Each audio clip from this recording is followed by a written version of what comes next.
Parents हमेशा ये सोचते हैं कि अरे दूध के दांत है, दूध के दांत में सड़न लग गई है तो क्या हुआ, गिरने तो वाले हैं। तो दूध के दांत का ट्रीटमेंट करा के हम करेंगे क्या? टंग टाई जैसे ही डिटेक्ट होता है और अगर पीडियाट्रिशियंस को अगर लगता है कि, लेकिन इसमें एक ये भी है, जैसे कोई मेडिकली कॉम्प्रोमाइज पेशेंट आया या फिर कोई स्पेशल हेल्थ नीड जैसे सेरेब्रल पाल्सी, ऑटिज्म या फिर एडीएचडी वाले पेशेंट्स जो होते हैं, जो इंस्ट्रक्शंस कॉम्प्रहेंड नहीं कर पाते हैं। Hello friends, I am doctor Suraj Mishra. मेरे साथ हैं आज pediatric dentist doctor Avani Jain, जो एल्टिस किप्स में पीडियाट्रिक डेंटिस्ट डिपार्टमेंट के हेड ऑफ डिपार्टमेंट हैं। और भारत में या उत्तर भारत में पीडियाट्रिक डेंटिस्ट्री के लिए जो लेटेस्ट डेवलपमेंट होने चाहिए और जो एक कोलैबोरेशन अप्रोच होनी चाहिए सुपर स्पेशलिटी हॉस्पिटल की, उसके बारे में आज मैं इनके साथ डिटेल में बात करूंगा। हेलो डॉक्टर अवनी, हाँ, कैसे हैं आप? बढ़िया। डॉक्टर अवनी, प्लीज़ अपने बारे में थोड़ा हमें बताएं। और पीडियाट्रिक डेंटिस्ट्री कैसे एडल्ट डेंटिस्ट्री से अलग होती है और क्या चैलेंजेस होते हैं पीडियाट्रिक डेंटिस्ट्री के सामने? Thank you doctor Suraj. I am doctor Avani, I am a paediatric dentist. Paediatric dentist adult dentist से काफ़ी डिफरेंट होती है। एक पीडियाट्रिक डेंटिस्ट की स्पेशलाइज ट्रेनिंग होती है 3 साल की, जो इन्फेंट्स, चिल्ड्रेन, एडोलसेंट्स को कैसे ट्रीटमेंट दिया जाए without any anxiety, without any fear and creating a positive dental attitude. ये बहुत ज़रूरी है कि हम बच्चों में एक पॉजिटिव डेंटल एटीट्यूड इंस्टिल करें। बच्चे बहुत ज़्यादा अनप्रिडिक्टेबल होते हैं, डेंटल चेयर में अच्छे से बैठते नहीं हैं, उनको सारे जो इंस्ट्रूमेंट्स होते हैं वो एक फियर मॉन्गरिंग थिंग प्रोड्यूस करते हैं। तो एक पीडियाट्रिक डेंटिस्ट जो है वो बहुत बिहेवियर मैनेजमेंट टेक्निक्स होती है उनके पास, पेनलेस इंजेक्शन टेक्निक्स होती है कि कैसे बच्चों को नीडल फोबिया बहुत होता है, हम बड़ों को ही काफ़ी बिल्कुल। होता है। तो कैसे वो नीडल फोबिया को ओवरकम करे जाए, ये टेक्निक्स एक पीडियाट्रिक डेंटिस्ट अच्छे से समझ पाता है एक जनरल डेंटिस्ट के कंपैरिजन में। और क्योंकि उसकी स्पेशलाइज्ड ट्रेनिंग होती है, तो कैसे टैकल करना, कैसे एंजाइटी, फियर और एक पॉजिटिव डेंटल एटीट्यूड क्रिएट करना, पीडियाट्रिक डेंटिस्ट अच्छे से प्रोवाइड कर सकता है। ओके, सो बेसिकली बोल सकते हैं पीडियाट्रिक डेंटिस्ट्री एक चैलेंजिंग ब्रांच है हम्म। और उनको बच्चों को पीडियाट्रिक डेंटिस्ट को ही उसको देखने दें। बेहतर। राइट। तो मैं ये जानना चाहता हूँ कौन सी ऐसी बीमारियां होती हैं या दांत की वो कौन सी समस्याएं हैं जो लोगों में बहुत सारे मिथ्स होते हैं, बहुत सारे फैक्ट जो होते हैं, जो आप चाहोगे कि इस पॉडकास्ट के माध्यम से लोगों को पता चले कि why paediatric dentistry is important. सबसे पहली बात तो ये बहुत अच्छा क्वेश्चन है। पेरेंट्स हमेशा ये सोचते हैं कि अरे दूध के दांत है, दूध के दांत में सड़न लग गई है तो क्या हुआ, गिरने तो वाले हैं। तो दूध के दांत का ट्रीटमेंट करा के हम करेंगे क्या? लेकिन आप ये समझते नहीं हैं, दूध के दांत में अगर कीड़ा लग जाता है तो वो बहुत जल्दी फैलता है और वो परमानेंट टीथ को भी डैमेज कर सकता है। बच्चों को पेन होता है, स्वेलिंग होती है, इन्फेक्शन होता है। और क्योंकि माउथ बॉडी का पार्ट है, तो ये इन्फेक्शन दूसरे ऑर्गन्स में भी स्प्रेड हो जाता है। फेशियल सेलुलाइटिस की आप बात करें तो ये बहुत ही एक इमरजेंसी, डेंटल इमरजेंसी होती है। इसलिए बहुत ज़रूरी है कि आप अगर दूध के दांतों में सड़न लग गई है तो आप पीडियाट्रिक डेंटिस्ट के पास जाइए और इलाज कराइए, ना कि इसको आप नेग्लेक्ट करिए। बिल्कुल। दूसरा ये होता है कि दूध के दांत चूइंग, ईटिंग, स्पीच में भी ये सारे फंक्शंस प्रोवाइड कराते हैं। राइट। और परमानेंट टीथ के लिए एक गाइड फैक्टर होते हैं। जॉज का फेशियल डेवलपमेंट में इनका बहुत इम्पोर्टेंट रोल होता है। तो इसलिए मिल्क टीथ बहुत इम्पोर्टेंट होते हैं, हमें कभी भी नेग्लेक्ट नहीं करना चाहिए। जो एक अर्ली चाइल्डहुड केरीज करके एक डिजीज होती है, राइट। ये बहुत सिवियर फॉर्म ऑफ डिके है जो बच्चों में होता है। और इसे हमें जल्द से जल्द पीडियाट्रिक डेंटिस्ट के पास ले जाकर ट्रीटमेंट कराना चाहिए। हाँ। मैं एक सवाल यहीं पे आपको इंटरप्ट करके हम्म। पूछना चाहूंगा, what is a right age hmm. जब वो आपको अप्रोच करें? क्योंकि बीइंग पीडियाट्रिशियन हम लोग पीडियाट्रिक सर्जन की तरफ बहुत बढ़ जाते हैं। तो मेरा सवाल यहीं से जो पैदा हो रहा है कि वो कौन सी एज होती है जो टंग टाई के लिए आपके पास अगर बच्चा आ जाता है आप उसको करेक्ट कर सकती हैं, और दूसरा वो पहले साल में कौन सी ओरल हाइजीन से रिलेटेड चीज़ें हो सकती है जो आप बताना चाहेंगे? इसमें मैं 2 चीज़ बताना चाहूँगी। पहली तो टंग टाई के रिस्पेक्ट में। टंग टाई जैसे ही डिटेक्ट होता है और अगर पीडियाट्रिशियंस को अगर लगता है कि माँ को दूध पिलाने में दिक्कत जा रही है, तो बच्चा चाहे 7 दिन का हो, चाहे 15 दिन का हो, चाहे 1 महीना का हो, आप तुरंत रेफर करिए पीडियाट्रिक डेंटिस्ट को, हुँ, टंग टाई रिलीज़ कराइए। 15 दिन के बच्चे का भी टंग टाई रिलीज़ हो सकता है, लेज़र के माध्यम से बहुत जल्दी हो सकता है और बच्चा दूध पीने लग जाता है। ओके। दूसरा जो आपका एस्पेक्ट है क्वेश्चन का, अगर बच्चों को टंग टाई नहीं है, हुँ, हुँ। तो बच्चे को कब जाना चाहिए पीडियाट्रिक डेंटिस्ट के पास? तो जनरली एपीडी की गाइडलाइंस कहती है कि जब बच्चे का फर्स्ट टूथ इरप्ट होता है राइट। या फिर बच्चे का पहला बर्थडे, हुँ, आपको तभी पीडियाट्रिक डेंटिस्ट के पास जाना चाहिए। पीडियाट्रिक डेंटिस्ट आपको पेरेंट्स को पूरी गाइडलाइंस देता है कि बच्चों के ये दांत कैसे क्लीन करना चाहिए, राइट, और आपको एक एंटिसिपेटरी गाइडेंस हम बोलते हैं कि कैसे बच्चा बड़ा होता जाएगा तो आपको क्या क्या फॉलो करना है राइट। उनके दांतों की केयर करने के लिए, उनकी जॉ और फेशियल डेवलपमेंट के लिए। वो सब सारी चीज़ें पीडियाट्रिक डेंटिस्ट पेरेंट्स को क्लियर करता है। कैसा महसूस होता है ऐसी ऐसी टीम के साथ काम करना जो इतनी पैशनेट होकर के अपने विज़न को लेकर के काम कर रही है, किप्स जैसी टीम? सबसे पहले तो मैं बहुत धन्यवाद करूँगी अजय भैया को for connecting me to your team, and मैं आप लोग सभी, doctor Suraj, doctor Digvijay, doctor Abhinav, जो कोर टीम मेंबर्स है, दे आर वेरी पैशनेट, और उनका जो एक विजन है कि बच्चों को बचाना ही नहीं, बच्चे की पूरी हॉलिस्टिक अप्रोच में काम करना है हमें। तो ऐसे टीम से जुड़ने का एक प्रिविलेज है बेसिकली मुझे, एक ऑनर फील करती हूँ, ताकि मैं एक पीडियाट्रिक डेंटिस्ट्री के रोल को अच्छी तरह से निभा सकूं। एक ये जो सुपर स्पेशलिटी हॉस्पिटल है, जहाँ पे medically compromise special health care needs के जो पेशेंट्स आते हैं, जिनकी डेंटल केयर बहुत कॉम्प्रोमाइज्ड होती है, उनको कैसे अच्छे से मैं प्रोवाइड कर सकूं, ये एक प्रिविलेज है to be a part of this team. Thank you so much. Doctor Avani, मेरा सवाल फिर एक आपकी जो स्पेशलिटी है उस पे ही आ जाता है। वो चैलेंजिंग केस कौन से ऐसे होते थे जहाँ पे आप अपने आप को ओपीडी लेवल पे जब आप डेंटिस्ट्री अपनी कर रही थी, जो आप बहुत अच्छा कर रही हैं, आपको कब ऐसा महसूस होता है कि मेरे पास एक ऐसा सेंटर होता है जहाँ पे पीआईसीयू बैकअप होता है, एनेस्थीसिया की सुविधाएँ वहाँ पे होती। तो इस तरह की चीज़ें आपको जब महसूस होती थी, तो किप्स के साथ आपको क्या एडवांसमेंट लेके आ रही है जो एक नॉर्मल ओपीडी की डेंटिस्ट्री से थोड़ा अलग होगी? ओपीडी लेवल पे बात की जाए तो जो सबसे क्रिटिकल और चैलेंजिंग केसेस होते हैं, मेडिकली कॉम्प्रोमाइज्ड और स्पेशल हेल्थ केयर नीड्स, ये बच्चे जो इंस्ट्रक्शंस को अच्छे से कॉम्प्रहेंड नहीं कर पाते हैं डेंटल चेयर में, राइट, उनका ट्रीटमेंट के लिए हमें एक सुपर स्पेशलिटी हॉस्पिटल की नीड रहती है।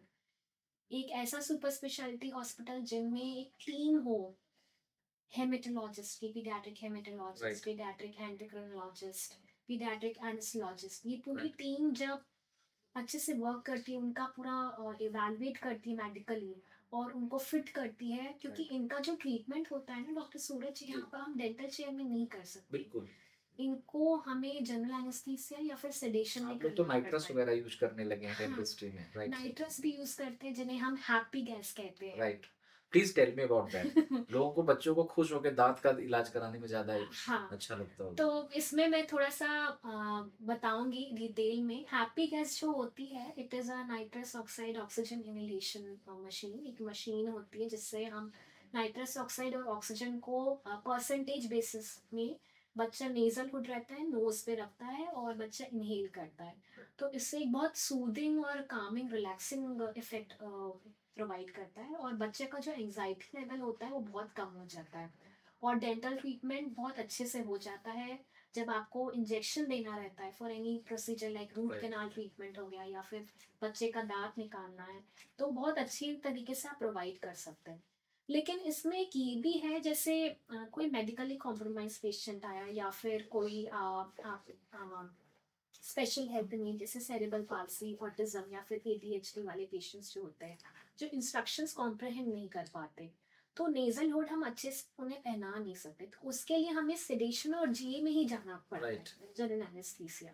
तो उसके लिए आपको एक हॉस्पिटल सेटिंग चाहिए, सुपर स्पेशलिटी हॉस्पिटल की, जैसे मैंने राइट। बात की। एक टीम चाहिए, एनआईसीयू और पीआईसीयू का बैकअप चाहिए, ताकि कोई भी कॉम्प्लिकेशन हो तो राइट। तुरंत आप उसे रिकवर कर क्योंकि सकते जीए हैं। में कभी भी कोई पेशेंट होता है तो कभी भी कहीं भी आपको इमरजेंसी जरूरत पड़ सकती है। राइट। जीए की एक बात और कहूँगी मैं कि हमें जैसे ओरली काम करना पड़ता हो, तो जो इंट्यूबेशन होता है, मेथड होता है, वो नेजल इंट्यूबेशन वाला होता है। और ओके। हमें ऐसे सुपर स्पेशलिटी टीम चाहिए जो नेजल इंट्यूबेशन कर सके, ना कि ओके। Oral intubation. तो ये भी एक किप्स का एक बहुत ही विंग अच्छा। एड है। हाँ। राइट। जितने भी लोगों से आप मिलोगे अगर उन्होंने डेंटल प्रोसीजर कराया तो दिमाग में डर बैठा रहता है। वो जो एडल्ट्स को ही होता एडल्ट्स है, को मैं बोल रहा तो हूँ, मैं अपने बच्चों को एक्सपीरियंस बिल्कुल। तो वो फोबिया जब आप लोग कम करते हैं और एज ए टीम आप कोलैबोरेशन में काम करते हैं वो कितना हेल्पफुल होता है। टीम बहुत ज़रूरी है पीडियाट्रिक डेंटिस्ट के लिए, ताकि एक कोई भी मेडिकली कॉम्प्रोमाइज पेशेंट में अगर आपको पीडियाट्रिक ऑप्थेल्मोलॉजिस्ट की नीड हो गई, या फिर ईएनटी की बात करूं, कुछ बच्चे ऐसे आते हैं जिनके जॉज अच्छे से डेवलप नहीं होते हैं। राइट। जैसे आप देखे होंगे कि किसी का नीचे का जबड़ा आगे रहता है, सिंड्रोमिक बेबी हैं जैसा। सिंड्रोमिक बेबीज हो गए। तो राइट। ये और नॉन सिंड्रोमिक केसेस में भी कुछ बच्चे ऐसे होते हैं जिनके एयरवे जो है कंस्ट्रिक्टेड होते हैं, तो हमें ओके। पीडियाट्रिक ईएनटी की नीड रहती है जो उनका एयरवे असेस कर सके। राइट। अगर ज़रूरी है तो सर्जरी हो सके ओके। एडिनॉइड्स की। हम्म। और फिर उसके बाद हम उन बच्चों में कुछ एक्सपांशन अप्लायंसेस देते हैं, राइट। लेकिन ये हम तभी कर सकते हैं आफ्टर आप complete detailed evaluation of A paediatric ENT. Okay. तो ये एक एग्जांपल मैं आपको देना चाह रही हूँ कि हमें पीडियाट्रिक सुपर स्पेशलिटी की कितनी नीड होती है। एग्जैक्टली। किसी भी डिपार्टमेंट को जो मुझे समझ में आया है हम्म, लोगों से बात करके, किसी भी डिपार्टमेंट को उठा लीजिए, उसको दूसरे डिपार्टमेंट की ज़रूरत पड़ जाती है। एग्जैक्टली। आपके पास डेंटिस्ट्री के लिए कोई पेशेंट आता है, उसको कब ऑप्थेल्म की ज़रूरत हो, कब उसको ईएनटी की ज़रूरत हो जाए, कब कार्डियक की ज़रूरत हो जाए। जैसे आप नाइट्रस ले देने जा रहे हैं या पेशेंट को जीए में करने जा रहे हैं, तो उसमें आपको कार्डियक इवैल्यूएशन की ज़रूरत पड़ेगी जरूरत ही। पड़ती है। तो इस वजह से किप्स जैसे सेंटर जो फ्यूचरिस्टिक अप्रोच को लेकर के आते हैं, यहीं पे किप्स की ज़रूरत आती है। एक मैं सवाल पूछना चाहूँगा, what is the latest development और advancement in the pediatric dentistry globally and आप लोग क्या लेके आ रहे हैं यहाँ पे? तो एक तो है नोडल अप्रोच। ओके। कुछ बच्चे ऐसे होते हैं जिनमें कैविटीज होती है, और नो ड्रिल अप्रोच माने हमारी मशीन्स होती है, ड्रिलिंग मशीन बोलते राइट। हैं, वो नॉइस प्रोड्यूस करती है और बच्चों में फियर फोबिया। फोबिया क्रिएट करती है। तो नो ड्रिल अप्रोच एक ऐसा अप्रोच है जिसमें हम कुछ ऐसे मेथड्स अप्लाई करते हैं, जैसे सिल्वर डायमंड फ्लोराइड जेल हो गया, उसको हमने अप्लाई कर दिया सड़क में, और वो सड़क फिर प्रोग्रेशन से रुक जाते हैं। दूसरा है क्राउन्स। आजकल बच्चों के बहुत अच्छे क्राउन्स आ गए जिनमें हमें कटिंग करना नहीं पड़ती है, और हम क्राउन्स आपने दे दिया और वो सड़न रुक जाती है। लेकिन ये उन केसेस के लिए जिनमें सड़न डीप ना हो ज़्यादा, ओके। तो ये पीडियाट्रिक डेंटिस्ट्री आपको बता सकता है। तो no drill approach, minimal invasive dentistry, ये एडवांसमेंट्स है पीडियाट्रिक डेंटिस्ट में, जो बच्चों को without any fear, without any anxiety एक सक्सेसफुल ट्रीटमेंट प्रोवाइड कर सकते हैं। तीसरा है लेज़र पीडियाट्रिक डेंटिस्ट। लेज़र एक बहुत अच्छा इन्वेंशन है, और इसको आप यूटिलाइज करेंगे पीडियाट्रिक डेंटिस्ट में, तो जैसे मैंने कहा ब्लडलेस और पेनलेस अप्रोच होता है, और इसमें रिकवरी भी बहुत जल्दी होती है। और जो डिटेल्ड कटिंग, डिटेल्ड फेनिक्टमी अगर आप कर रहे हैं, तो लेज़र से बहुत अच्छे से हो जाती है। ये भी एक Precise. एडवांसमेंट है, प्रिसाइज होती है, सोफिस्टिकेटेड एंड प्रिसाइज मेथड है। ये भी एक एडवांसमेंट है। और पीडियाट्रिक डेंटिस्ट्री की बात करें तो एक हैप्पी गैस है आपका नाइट्रस ऑक्साइड ऑक्सीजन इनहेलेशन, और फिर उसके बाद आपके सेडेशन टेक्निक्स होते हैं, ओरल सेडेशन हो गया, आईवी सेडेशन हो गया, एंड जीए जो लास्ट मेथड होता है। जीए हम हमेशा एक लास्ट रिसॉर्ट रखते हैं जब बच्चा डेंटल चेयर में किसी मेथड से नहीं हो पाता है एंड हमें मल्टीपल ट्रीटमेंट्स करना होता है, तो जीए एक बहुत अच्छा ऑप्शन होता है। आउटसाइड पेशेंट्स की बात करें, कुछ पेशेंट्स हमारे यहाँ आते हैं जो विद इन इंडिया ही नहीं, आउटसाइड इंडिया कुछ हमारे पेशेंट्स आते हैं दुबई से या यूएस से, उनको विदिन 15 डेज या फिर विदिन अ वीक ट्रीटमेंट चाहिए रहता है, तो एक ये बहुत अच्छा ऑप्शन है जिसमें आप वन विजिट में सारे 15-20 टीथ का ट्रीटमेंट कर सकते हैं ना, सिंगल राइट। सिटिंग। तो इसके लिए अगेन हाँ, हमें किप्स जरूरत पड़ती जिसमें है। पीडियाट्रिक सुपर स्पेशलाइजेशन हो, उसकी हमें नीड पड़ती है। एक क्वेश्चन मैं लास्ट में आपसे पूछना चाहूँगा, what is the take away message for the parents?